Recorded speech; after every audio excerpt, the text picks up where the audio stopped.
I'm trying to keep the visual stuff a bit more sacred and still keep that childlike playfulness and joy that I had when I made that first one in Borneo.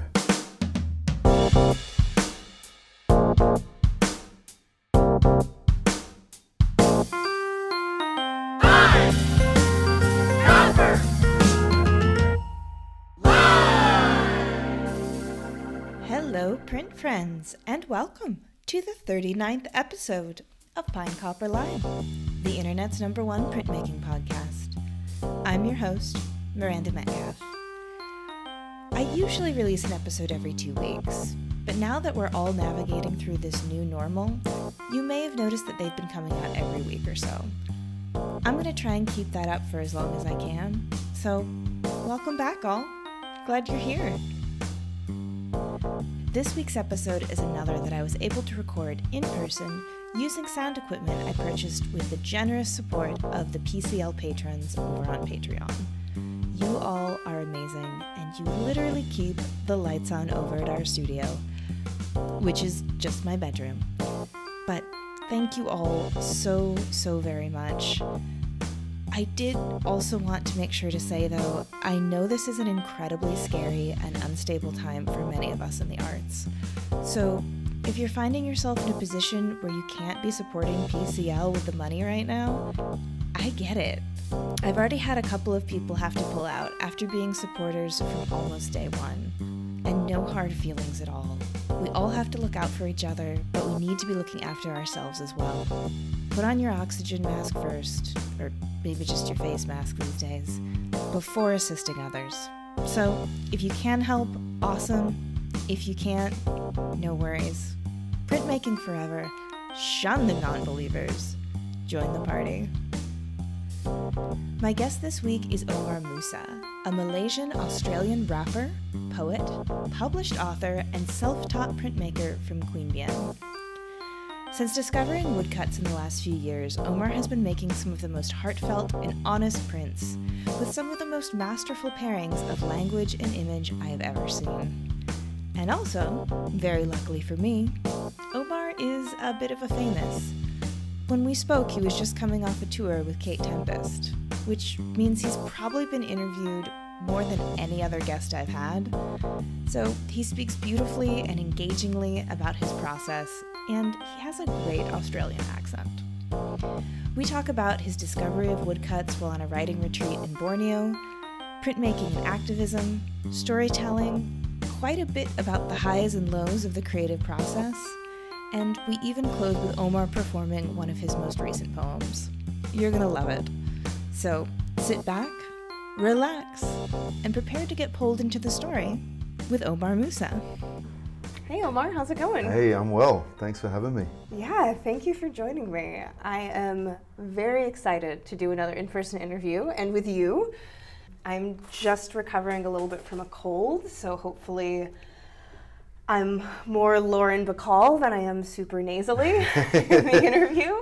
But it's, worth pushing through because we've been trying to find a chance to sit down together for a while. I'm looking forward to it. This is my first ever interview about my visual art practice. I know, I'm super excited because I was thinking about this before. Like we said, you've probably been interviewed in general more than anyone who's been on the podcast before because you've had this whole initial career in like spoken word and rap and poetry and kind of came to printmaking more recently. Yeah. And so I think, before we totally dive into things, I sort of try to get my guests to answer my 3 standard questions to give a bit of background, which I call the who you are, where you are, what you do. Who am I?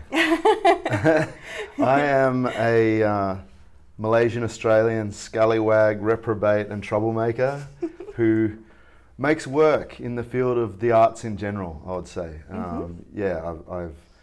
I'm more known for my poetry and my novel writing and also my hip-hop career, but I've never had a problem sort of bouncing in and out and in between genres and mediums. But most of them have been associated with writing. And this recent foray into the visual arts has been really exciting for me and something completely unexpected, even though when I was young, when I was a kid, I loved painting and I loved drawing as well. Where am I? I'm in the nation's capital of Australia, Canberra, but I actually come from Queanbeyan, which is across the border in New South Wales, known as Struggle Town, the 2620. I like to call it the Venice of the Eden Monero. No one else calls it that. But yeah, I'm very, very proudly from Queanbeyan. It was a place that used to get, you know, looked down upon a lot by Canberrans, which in turn is looked down upon by a lot of people in Australia. So, you know, I think that shows you, you know, where I'm from. And what was the third question? So I think that you might have just answered them because it was who you are, where you are, what you do. What I do, yeah. What you do, so I think that's it. Yeah, those are the things, but mostly words, you know. Yeah. But interestingly enough, I've always conceived of my writing in a very visual sense. A lot of my poems and even my novel were based on kind of visions or even hallucinations, you could call them, that I've then tried to describe with words. So, really very, very visually and in a visceral way that I often hoped would replicate a painting or even a movie, sort of the cinema. And so I take my cues a lot from that. And you know, even when I'm writing, people ask me this age-old question of how do you deal with writer's block? And one of my answers is that in Australia, but in many countries, we're lucky enough to have public art galleries. And so oftentimes, if I'm at a bit of a loss for what to write about, I'll go to the National Portrait Gallery or the National Gallery of Australia and just have a wander around. And I always find that the visual will pique my interest and inflame my imagination in a way that gets me working again. Yeah, because you were saying you grew up in Queanbeyan, which is just down the road from these galleries. Yeah. Was going to them something that you did as a child? Was visual arts a big part? Because you said you loved to draw, but was it something kind of beyond that took up a lot of time and cultural space in the house that you grew up in? Yeah, definitely, it did. My grandma was a painter, an avid painter, so even up until, you know, she got put in a nursing home when she was sort of 90, she was still working with acrylics and painting, usually kind of landscapes or country scenes, things like that. But I remember when I was young, she would really encourage me and as presents for Christmas and stuff, she'd give me pencils to sketch with and also pastels and sort of help me in that way. And so drawing was my first love even before writing poetry and everything. And then also I come from a fairly artistically focused family. My mum was the arts editor of the Canberra Times, the major newspaper here, and before that ran Muse Arts Magazine, which was an independent arts magazine here in Canberra. And so I was really lucky and had a really privileged upbringing in that I would go to exhibition openings all the time. We would go to galleries and to these major institutions when I was a kid, as well as the theatre and concerts and things like that. And so in a weird way, I think through osmosis, I kind of took in a whole bunch of artistic influences, even though, you know, now I'm in my mid-30s and I feel like, I sometimes feel a bit out of my depth in these spaces, and I'm not formally trained or anything like that. But I think that was a form of training. You know, firstly, a love of the arts and having a mother and a father who are true believers in the function of the arts in society, that the arts constitutes civilization, basically, or not necessarily civilization, but humanity. You know, like in a world that often focuses on economics or monetary things, a society that doesn't value the arts is in a way of no value. You know what I mean? And so that was, I guess, a form of early training in just the way that I saw the world.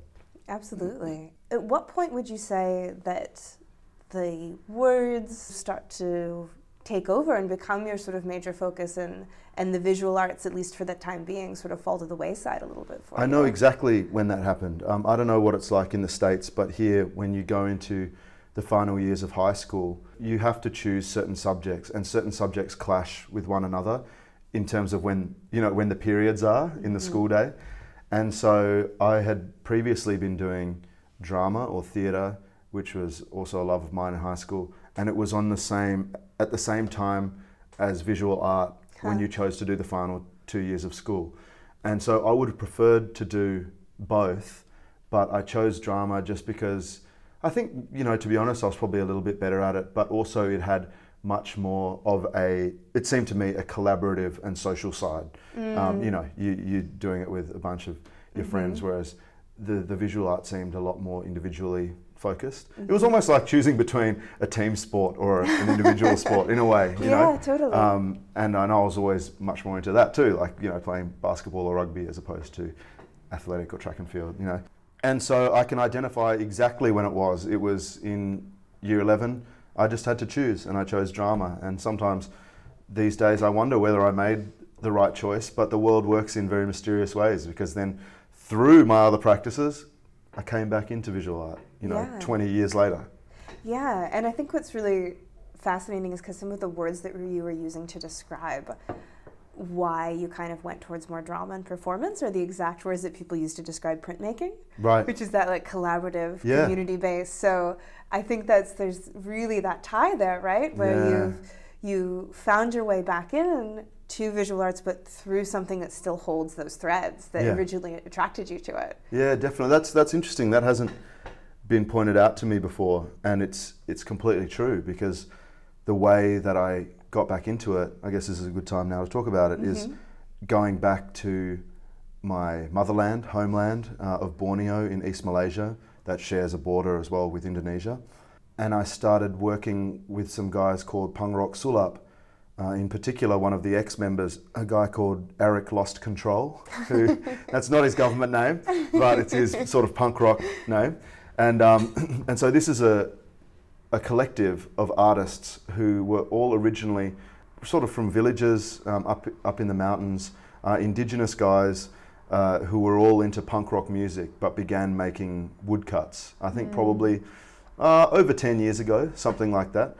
They'd originally been taught by some guys from Taring Padi, who are a really famous Indonesian collective, who are also, I think, musicians and punk rockers, who have themes that relate to environmental destruction, corruption in power, and it's very, very political work, but very community-based, you know. This collective, they always put their name Punk Rock Sulap, which means punk rock from the hut, or a sulap is kind of a farmer's hut where people can rest in the fields.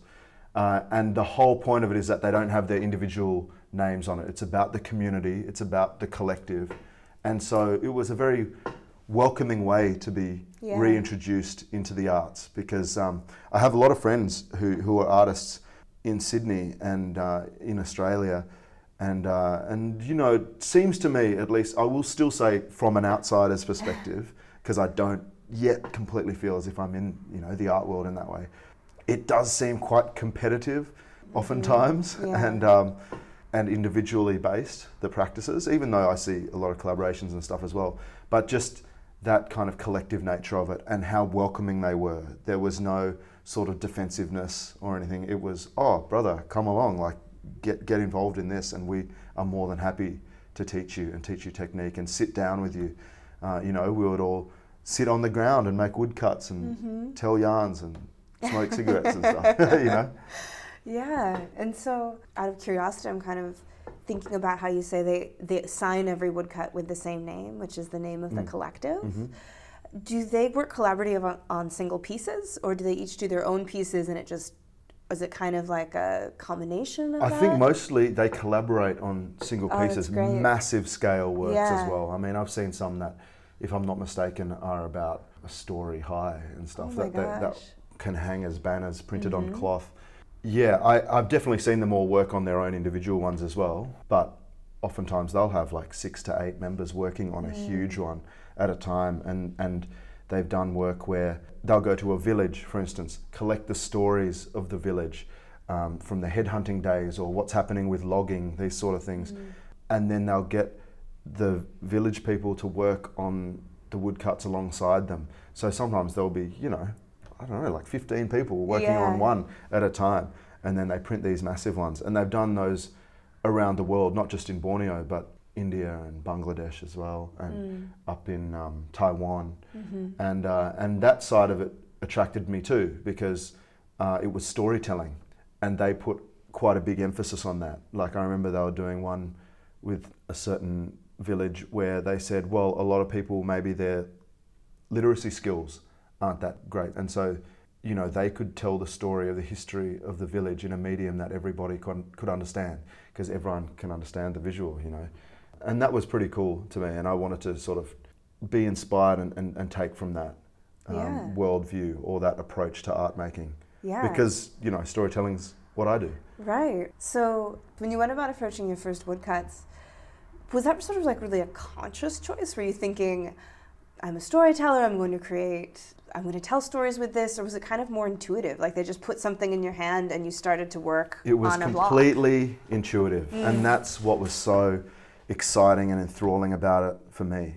It also came at a time in my life when I think I was looking for something new, a new medium through which to express myself. It's quite a personal story in a way. I had been overseas and had been touring constantly for months, if not years, just on the road, doing shows and writing. And I felt like the thing that I'd once loved, writing, I now hated and felt was stagnant. And I think there are major pitfalls in turning your passion into a profession. Yeah. You know, because you always think when you're young that that's the dream, to take this thing that you love and make money from it and earn your living from it. But actually it can sap that love. In that way, I often think of writing, for me, as a beautiful destroyer that diminishes me as much as it allows me to flourish, or as much as it fulfills me. And in the end, the writer just gets smaller and smaller and dwindles until there's just nothing left of him. You know, it's quite a dark way of looking at it, but sometimes that's how I've thought about it. Yeah. And 2 years ago, I had like a mini kind of mental breakdown, really, because of all of this stuff. And I felt like I'd come to an impasse in my life, and I didn't know what to do, because writing was my life, and it was me, and performing was me. And I felt like I needed to leave it behind, but if I left it behind, what would be left of me, you know? Yeah. And so I went on this crazy journey in Borneo on the Indonesian side, where I took a ferry from a place called Samarinda on the east coast, which is at the opening of this huge river called the Mahakam River, that traditionally was the major trade route for people from the ocean to trade with the peoples of the interior, right in the heart of Borneo, right in the jungle. Orang Ulu, they're called, the original people. And so I took this 3 or 4 day journey, just sleeping on the deck of the ferry, going right into the heart of my homeland. And it felt like a very special, liberating moment for me, and a journey I needed to take, getting in touch with my history and my ancestry, and going and seeing these beautiful longhouses, which are exactly that. They're just long houses that people live in, but also conduct ceremony in, and they have beautifully carved strata, almost like a Maori marae, with different kind of spiritual figures and animal forms carved into the strata of the longhouse. And they even have skulls hanging up in the ceiling from the headhunting days, you know, which weren't all that long ago. And as a side note, you know, I talked to some people about it, and I said, you know, do people still do it? And they go, no, that's all in the past. But look, if someone's really bad, you know, it's actually all right to still take their head. It was pretty full on. But anyway, I had this like kind of moment of almost spiritual catharsis taking this journey. And then directly after that, I crossed the border to the Malaysian side, where my family's from. And I was at a place called Tamparuli, where they've got one of the only arts residences in the whole island, the Tamparuli Living Arts Centre. And a lot of the practice that they do there is woodcut workshops, but also music. So the people there, Christina and Herman, who run the place, the caretakers, and Christina actually is like a really incredible printmaker herself, they invited me to come to kind of an open day and to perform, because that's what they knew me for, that's what people know. And so I went and performed some poems and did a couple of songs. But then I could see out of the corner of my eye that they were running on the other side of the building a woodcut workshop, carving into kind of basically cheap, soft brown MDF, and then printing it with their feet onto cloth and paper. And I saw it and I thought, that looks way cooler than what I'm doing. I want to do that. And so I kind of very nervously and tentatively approached Eric, who's this, he's this crazy, crazy punk rocker, sort of covered in scars and slashes and tattoos all over his body with this big grin. And I said, I don't think I'll be any good at this, but I would like to try it. Is there any chance I can try it? And then he said, yeah, of course, sit down. And so he gave me a V-shaped gouge and a U-shaped one. And he just said, these have different effects. One is a skinnier, deeper groove. The other one is, a more shallow, short groove, and you can use them to different effects. But just draw something and carve it, And so I was looking around, and we're pretty much not exactly in the jungle, but it's a smaller town next to a river, and you're surrounded by the forest and by thickets and everything. And we have beautiful endemic species of animals over there in Borneo. And I was trying to think, what is the most beautiful thing that I know of that I could carve? Because I just spend so much time with my writing about the dark side of humanity and brutality and violence and toxic masculinity and drug culture and crime, like these things, and racism, these things are what I preoccupy myself with. I just wanted to make something beautiful, and the most beautiful thing that I knew was the Bornean clouded leopard. So I scratched out a little, woodcut of a Bornean leopard, and then I put a cloud above it, and I said, when the loggers are away, the leopards will play. Just a little couplet. Yeah. I don't even know if that's a couplet, it's just one line, but it rhymes. Yeah. And that was my very first one. And I don't know, when I look back at it now, it's kind of cool because it's very naive, to use that word, I suppose. But it's not technically advanced at all. But they all looked at it and they all said, oh, this is really cool. And Eric said, oh, I think you can be good at this. He said, I think you can be good at this.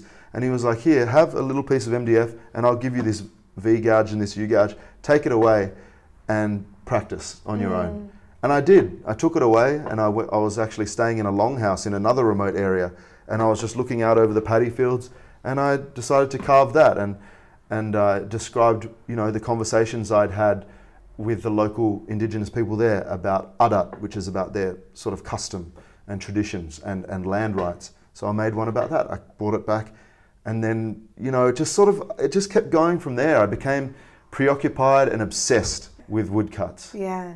And I came back and to Canberra, and I had this new lease on life. I'd found something completely unexpected. I never thought I would be making anything visual. Even just my first thing I said to him, saying, "Oh, I don't think I'll be very good at this." I had no confidence in myself. I didn't know that this was something I would do. It was just intuitive, as you asked before. And I came back, and I was just like, "How am I going to get more into this?" Because my artist friends here, people like Jason Fu or Abdullah, really great, well-known artists here, they all thought it was cool.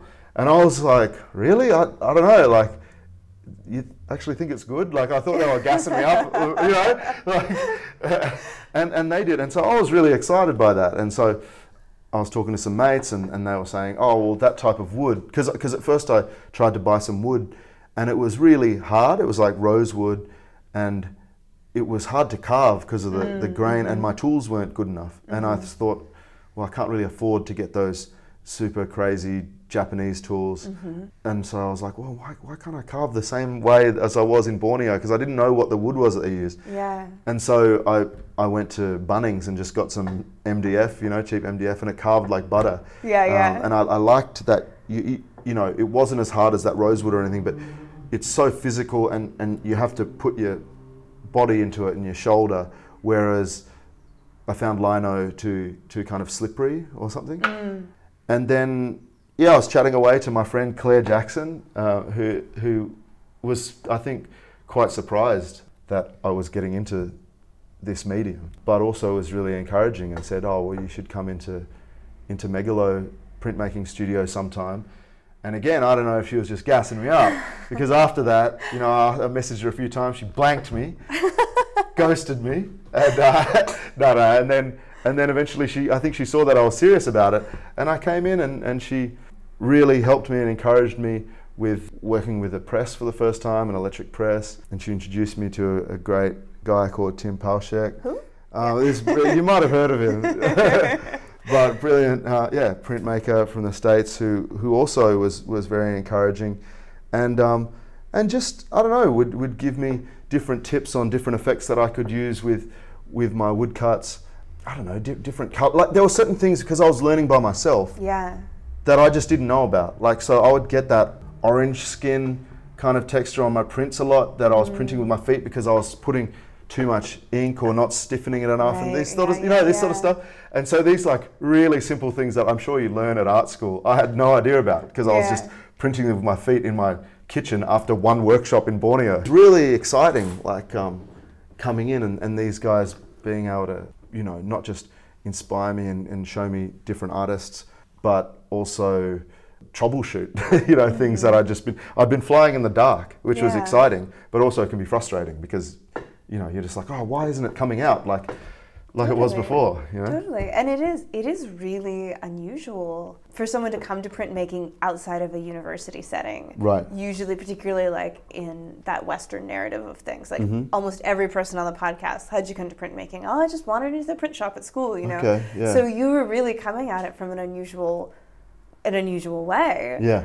But then again, that community was there to kind of just be like the teachers to fill in the little blanks here and there. Yeah. That you hadn't, as you said, just from one workshop. I think particularly with woodcut, it is deceptively complicated. Yeah. Because you just think, oh, you're just making some marks on a piece of wood, and then you put ink on it, and then you pull it off. But to get the real crispness, to get that exacting perfection that you're probably after, you need to know about stiffening the ink and what tool to use and that kind of thing. Yeah, so, exactly. So they're able to offer that. And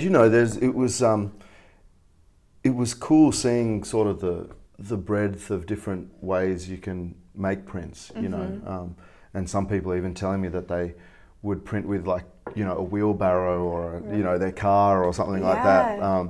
That was really cool. But I'm so glad that I started in that way, doing it with the feet, which apparently is quite a Southeast Asian sort of thing. Like people in Cambodia apparently do it that way, Malaysia, Indonesia. And what's cool, I forgot to tell you about the Pangrok Sulap guys, is that they will play music like on the guitar while they step on their works because it gives it extra soul, I love that. And so, there was that whole history as well of carving wood. I mean, whether you are interior people in Borneo, jungle people, carving the strata of your longhouses and those sort of forms, or ocean people like my grandfather, the bows of the boats of the people from in between eastern Borneo and the Philippines are carved beautifully with intricate patterns and designs and flowers and different motifs. So in a weird way, not to get too spiritual about it, but the carving of wood is in our history, in our culture, and it flows in my bloodline, and so in a way it's no coincidence maybe that this is the form that I was sort of drawn to and attracted to. Like I've got uncles who just in your spare time in the village, like they'll be whittling wood, and they would give that to us as kids, like little forms that they'd made, little helicopters that they carved, mats that they had woven, bags that they had woven out of rattan. It's an ancient thing. It just, often these guys in Borneo say, oh, we've been doing it for just over 10 years or 15 years.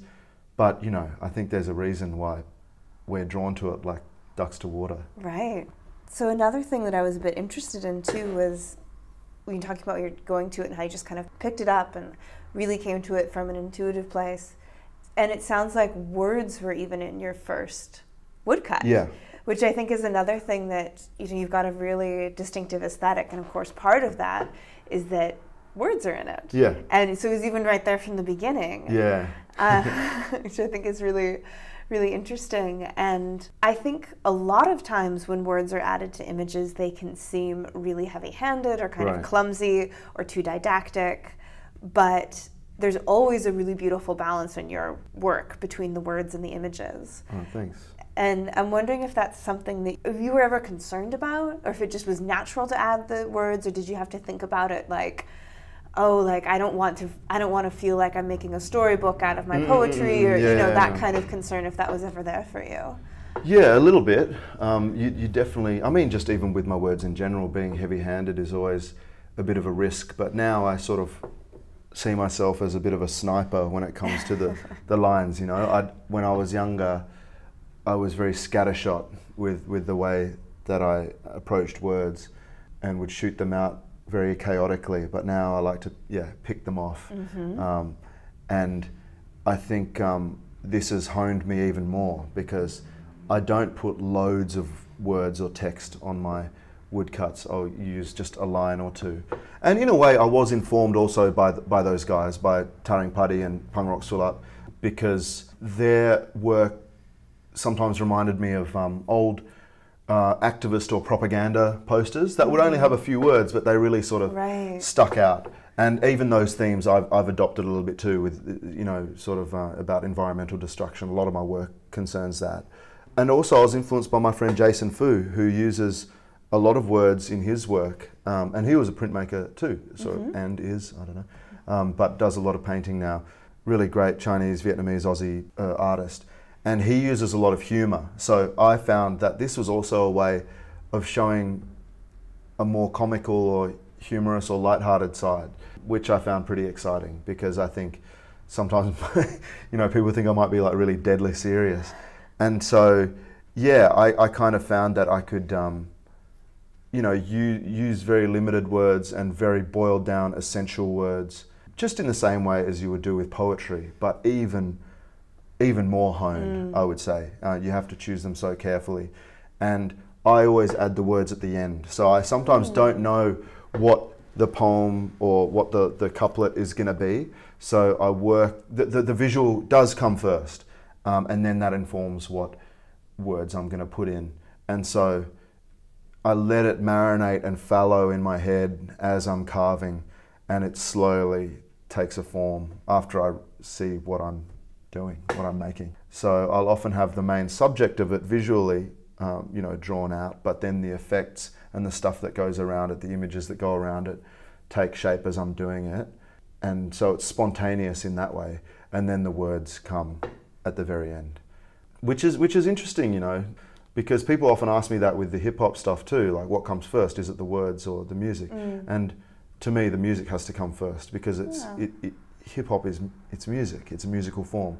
So the music influences and directs you where to go.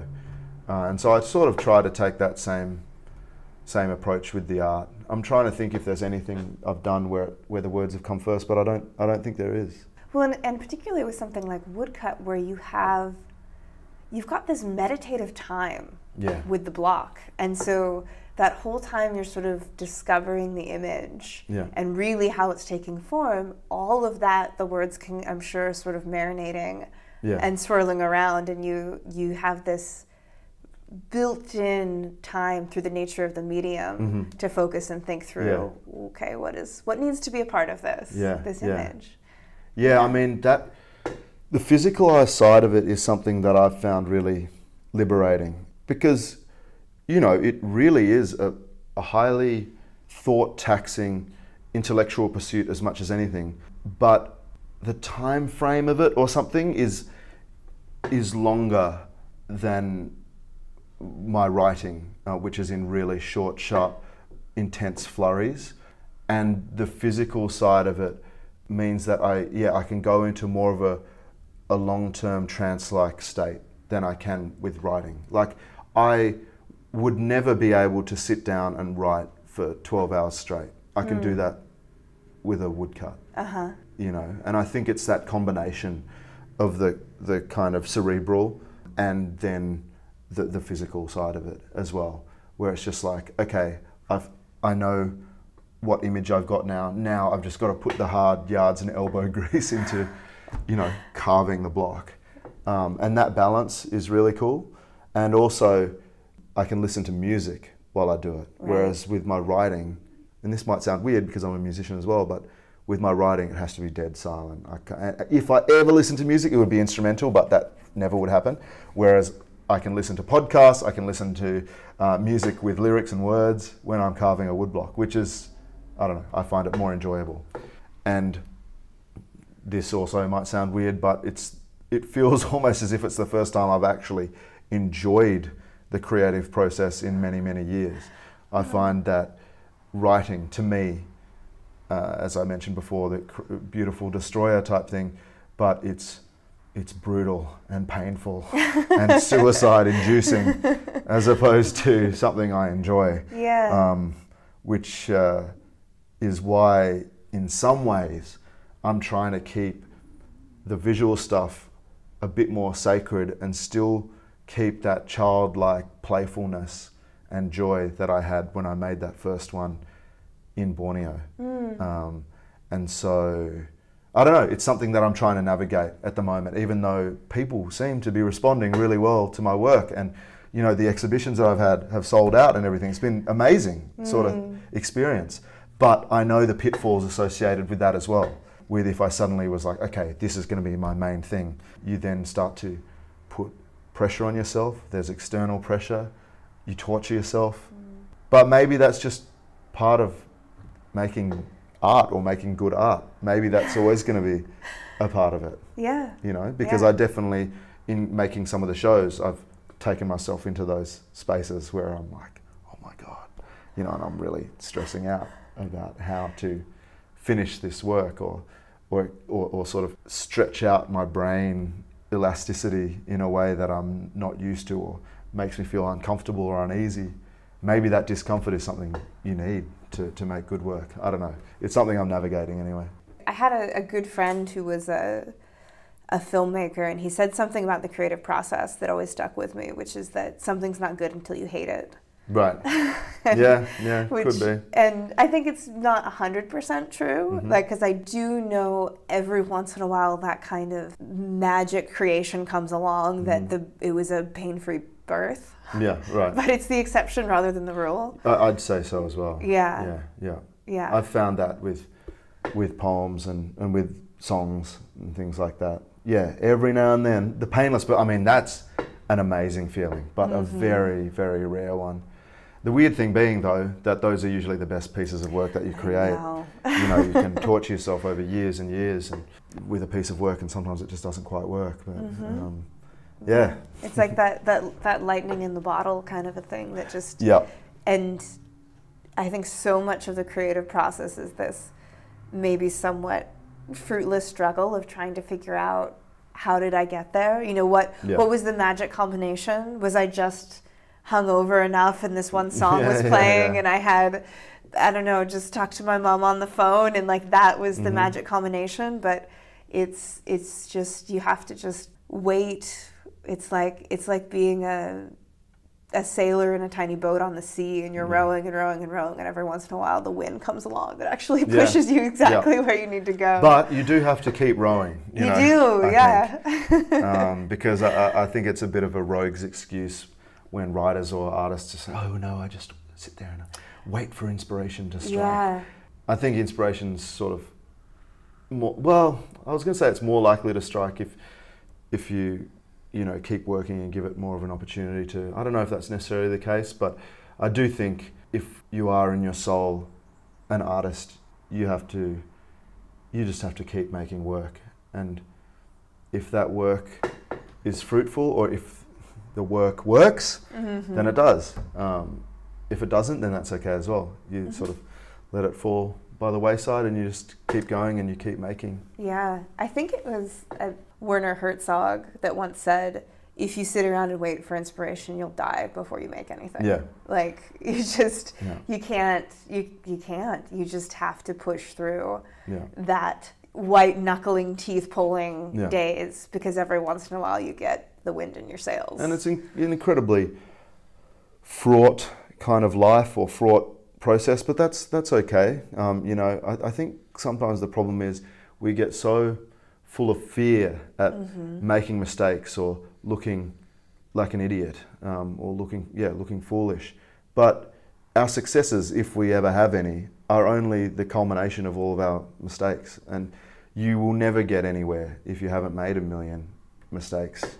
And so I guess that's what I'm in the process of doing with the woodcuts. But I'm really enjoying it, and I think maybe that's where the joy lies for me as well. Is that there isn't really any pressure because people know me for this other thing. They don't expect me to be any good at this.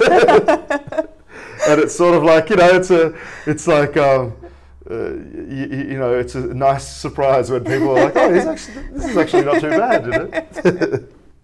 Yeah. Well, I have noticed it's interesting when you were talking about kind of continuing to try to keep these woodcuts in this place of joy, because I have noticed that your words, when they're not appearing in a woodcut, are definitely darker. And so it makes sense now why that is. Because, you know, they're not saccharine in any way, shape, or form, but there's a bit more of a levity, there's a bit more of a hopefulness with the criticalness.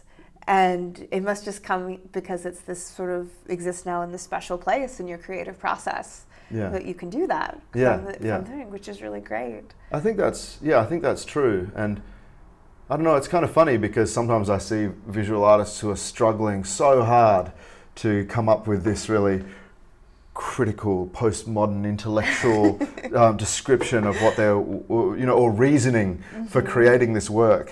When sometimes you think, is that really what you were thinking, or did you just think that was a cool, arresting image? Yeah. You know what I mean? So I guess I'm just at a point where I don't care. Like if someone thinks I'm real basic for what I've made, that's okay. Like, but yeah, I mean, I really enjoy that sort of the levity of it, and I think Jason Fu, you know, was a huge influence on me in that way. I'd love to get him on the podcast as you well. really should. Yeah, he's on my list for just sure. Really, and Abdul as well. Abdullah. I mean, he's got a lot of humor in his work, and sort of realizing that, you know, I think it's a really amazing feeling as an artist. I can relate to it more as a writer than anything, but that moment when you realize, I didn't know you could do that. You know, I didn't realize that it was okay to do that thing. And those moments of epiphany are huge. And I think realizing, oh yeah, when I make my woodcuts, I don't have to make them super serious and navel-gazing or hyper-critical political pieces. Even though, because I am who I am, a lot of my work has ended up having that political sort of resonance. But realizing you could, you know, they could be funny and they could joke around and be tongue-in-cheek. That was a cool moment of realization for me. Yeah, I think this would be a great sort of segue a bit into talking about maybe your most recent body of work. I did an exhibition and a bunch of work based on this idea of a mythical utopian place that I made up in my head called Leopard Beach, which is a place where I can sometimes escape to in my own mind, and where I have escaped when I was feeling depressed, anxious, and even, not to put too fine a point on it, suicidal. And so, you know, I think all utopias and all escapism is based usually around the idea that this world isn't working properly or functioning well and things are falling apart. And so you can kind of project a vision of a world or the world as it might one day be or could be if we as humans acted in a different way and treated our environment better, treated each other better, distributed wealth better, you know. And so I kind of came up with this idea of Leopard Beach that was 100% body positive, plastic free, you know, and we'd use bright colors to replicate the, you know, almost old vintage, you know, Hawaiian kind of postcards or something like that. Beachside towns. And of course, like, the whole thing seems very joyous, but what it's really saying is that our world is kind of fucked up, you know. And so Leopard Beach, it's about the environment, but a lot of it is about mental health and a response to depression and to moments of when you feel in such a dark place that you feel as if you're going mad. And so, like there is that dark side to that brightness and that exuberance of Leopard Beach. And there was one big piece, the final piece, and you saw me printing it, called All Was Ablaze. That is probably the darkest and most surreal thing I created for the Welcome to Leopard Beach exhibition, that I think contextualizes all of the joyousness and exuberance, which is influenced by the bushfires that devastated our country, by the parade of vulgarity and militant idiocy that we see in Australian politics, and often in responses by even our Prime Minister to the bushfire, or even lack of response to the bushfires, and our climate change policy, or lack thereof, all these types of things. And that is a bit closer to my writing. That shows a world that has lost equilibrium, a world of darkness, madness and horror that we are slowly slipping into, or not so slowly. And so it's sort of sometimes asked the question, is escapism irresponsible because we're actually ignoring real action? Or is it, through projecting the world as it might be, the impetus for changing the way we think and the way we act? And so those were some of the ideas I was thinking of behind the exhibition. No, it's a really, really good question that I think is so pertinent to the world that we're living in right now, today, March 9th, 2020. Yep. This how do we face the horrors of the world without going mad? Yeah. And how much do we owe the world to lean in and look unflinchingly at what's actually happening, but also take care of ourselves? Because exactly, if all the people who care so deeply about it burn out, then all you're going to have left is Scott Morrison's. Yeah. Yeah, exactly. Yeah. These are fundamental questions we have to figure out, and we have to figure out the balance as individuals, but individuals who live inextricably in communities. And again, that brings up, that idea of community. And I think that, in this world that favours kind of a cult of individualism, maybe one of the only ways we can move forward is in our small pockets of community and uplifting at that local level. Of course, advocating for global change, but we ordinary people and artists, maybe it's that focus on the community and what we can do together that will uplift us and help us survive. Just hearing you mention that, I'm just thinking about the experience of what it's like to live day to day, and you're caught up in your own head, and you're worried about going to the grocery store and whether or not you're going to see two people trying to stab each other over some toilet paper, right, and all this kind of thing. And just the release it is just to come into a print studio and see someone else there who knows you and who greets you warmly. Yeah. And you can just, you don't even have to talk about the shit that's going on. Yeah. It's just having someone there who affirms you. It really, for me, it pulls me out of my own head.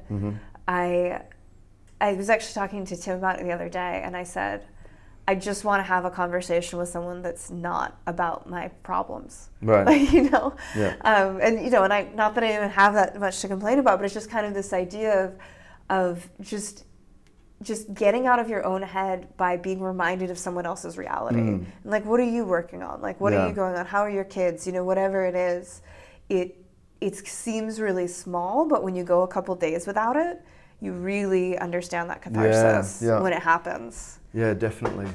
I've found it really exciting and unexpected how willing people have been to help me and how stoked they are that I'm doing printmaking. Yeah. Because look, I'm not, as has become obvious, I'm not trained and I'm not from an institution.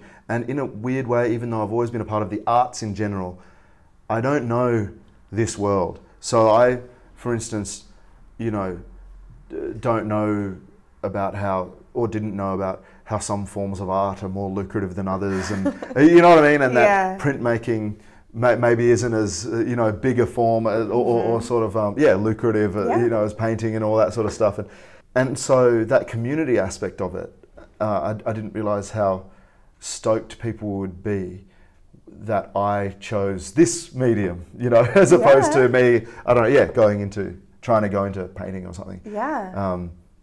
And that's been really cool, and people have popped up out of the woodwork that I didn't know, that were sort of into this or had trained in printmaking, and that's really exciting. And I'm glad that people like that and like Tim exist, because I am bloody useless with science and dropped out of all maths and science in year 10. And so all these different chemicals and things that, you know, help create the art. I'm glad that there's places like Megalo that I can come instead of trying to, you know, I'll probably burn my hands off or something if I was trying to do it myself. Yeah, Tim is always keen to talk at the chemistry of printmaking. Whether or not anyone else understands it, you know. It's hilarious, hey, when I talk, because to people who are smart enough to understand that all minds work in that way, they're just like, well, you know, it's so obvious, it's just oil and water, you know, they don't mix. And I'm like, all right, so okay, I can understand that. I can understand that much. But as soon as you go into something like lithographs, it's just, it's a completely foreign language. I mean, I'm pretty sure it's witchcraft. Cool, I think so too. And so, yeah, it was, you know, I did make some actually with Tim, and I thought they were really cool. But, you know, after about 30 seconds of him describing what was going on, I was like, okay, I can see that something is going on, and you're helping me with that. Yeah. But I would never be able to explain this to someone else. Well, in the time that we have left, if you were comfortable with it, would you favor us with a little bit of spoken word for the podcast, if you have something in mind? Sure. All right, so I'm going to do this poem that's unpublished. I was going to make an artwork. Actually, I started making a woodcut on it for the last exhibition, but I ran out of time. So, you know, the listeners can look forward to that. But I guess one of the other themes, you know, I've talked about how environmental destruction and mental health is probably the two main themes of what I've been making. But I think lost love and longing are two things I also explore a lot in the work. And so this is a poem kind of based on that longing that doesn't have a name yet, so it goes like this. The moon is ripe, the sky is credit card gold. My love as deep as your militant indifference, deep as an ocean between us.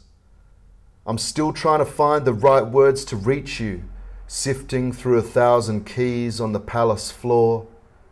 We sing the same old song, apportioning blame. My black-eyed angel, precious hurricane. We can recite brand names like a psalm, songs of praise for dollars that evaporate in your palm. But have we ever seen God's face, ever bathed in her profane grace? 'Cause the signal keeps fucking up, potholes where we once played double dutch. So you told me, write a new story, you who was never mine. So I'll try to speak the unspeakable and turn water into wine. Beautiful. Thank you. Thank you. I got goosebumps. That was really beautiful. Thank you. Just a short one. Yeah. So yeah, I mean, it's exciting to combine the words and the images. Like, I've found that was my entry point. You know, it was a little bit too scary to just go straight into being like, okay, here it is. I'm Omar Musa, the artist now. You know, it seemed to make sense to kind of incorporate that into the whole process. Just as with my novel writing, I used poetry as the access point to prose. I kind of did that with this as well. And you know, just as like the whole world, there are melting borders sort of between nations and very sort of supple borders between communities as we fracture and recreate and create new communities online and based on political ideologies or interests as opposed to nationality and race and gender, these sort of things. I think it's a really cool thing to do that with the arts as well, to break down these perceived kind of borders and barriers between art forms. And I don't know if that's a real basic thing to say, because maybe these are conversations that I have in the visual arts all the time, but for me, from a personal point of view and perspective, that's what I've enjoyed most about this process, and I'm excited to see where it goes in the future. Well, we're so happy. I speak for the printmaking community. We're so happy that you've joined us, Omar, and you're making such beautiful work and really being an amazing voice within our community. So thank you so much for sitting down with me. This was like such a fun chat. No problem. Yeah, it was great. This was really, really good. And before we totally sign off, where can people find you, see your work, see your woodcuts, find more of your writing? You can find me on Facebook, Omar Musa Queanbeyan, so that's OMAR MUSA My Instagram is actually probably the most active social media I've got, which is Omar Bin Musa, OMARBIN MUSA. And yeah, I'm always putting up my new work on there. Beautiful. And I've got a big cartel where people can buy stuff, but you know, it's not about that for me at the moment. So yeah, just follow me on Instagram. It's probably the best way. Definitely, I will put links to all of that. So thank you so much again. Thank you. Well, that's our show for this week. Join me again next week. My guest will be Raj Benung. Raj makes the most unbelievably detailed, large-scale woodcuts about the war on drugs. We'll talk the politics of narcotics, the joy and the pain of travel, his experience growing up on the East Coast as the child of Thai immigrants, and why he'll take on, at times, a year-long printmaking project. This episode, like all episodes, was written and produced by me, Miranda Metcalf, with editing help from Timothy Pauschak and music by Joshua Weber. I'll see you next week.